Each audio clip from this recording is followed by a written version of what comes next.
بسم اللہ الرحمن الرحیم۔ تختی نمبر 4، حروف مدہ۔ اب ہمارا سب سے پہلے جو سبق ہوا نقطوں کی پہچان، حروف کی پہچان، مفردات، پھر اس کے بعد میں مرکبات حروف کی پہچان ہوئی، اور اس کے بعد میں زبر کی پہچان ہوئی، زیر کی پہچان ہوئی، پیش کی پہچان ہوئی۔ اب ہم کو حرف مد کو پہچاننا ہے۔ حرف مد کہتے ہیں جن حرفوں کو کھینچا جاتا ہے، جیسا کہ ہندی مراٹھی میں جو پہلا اوکار، دوسرا اوکار، پہلی ویلانٹی، دوسری ویلانٹی، اور اسی طرح کانا ہوتا ہے، تو اس کو جو ہے زیادہ کھینچ کر پڑھا جاتا ہے۔ تو ایسے یہ حروف مدہ ہیں جن کو زیادہ کھینچ کر پڑھا جاتا ہے۔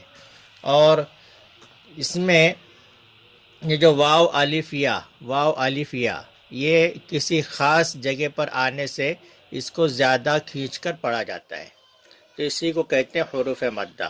حروف مدہ 3 ہیں، الف، واو، یا۔ ان تینوں کو ایک الف کے برابر کھینچ کر پڑھیں۔ الف سے پہلے زبر ہو تو الف مدہ ہوگا۔ کیا ہے؟ الف سے پہلے زبر ہو تو الف مدہ ہوگا۔ جیسے یہاں با، الف زبر با، اس کو کھینچ کر پڑھیں گے۔ اسی طرح یہاں لکھا ہوا ہے الف سے پہلے زبر ہو تو الف مدہ ہوگا، الف مدہ کو ایک الف کے برابر کھینچ کر پڑھیں۔ یہ ہو گیا الف مدہ۔ لیکن جو الف مدہ ہوتا ہے اس پر الف کے اوپر جزم نہیں آتا، الف خالی ہوتا ہے، اور الف کی پہچان صرف یہی ہے کہ وہ حرف مد بنتا ہے۔ باقی جہاں کہیں بھی زبر، زیر، پیش اور جزم کے ساتھ میں آتا ہے تو الف نہیں بلکہ حمزہ کہلاتا ہے۔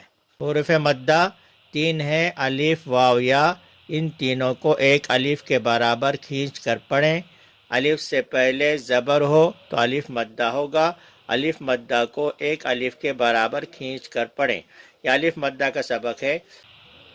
حمزہ الف زبر آ، با الف زبر با، تا الف زبر تا، ثا الف زبر ثا، جیم الف زبر جا، حا الف زبر حا، خا الف زبر خا، دال الف زبر دا۔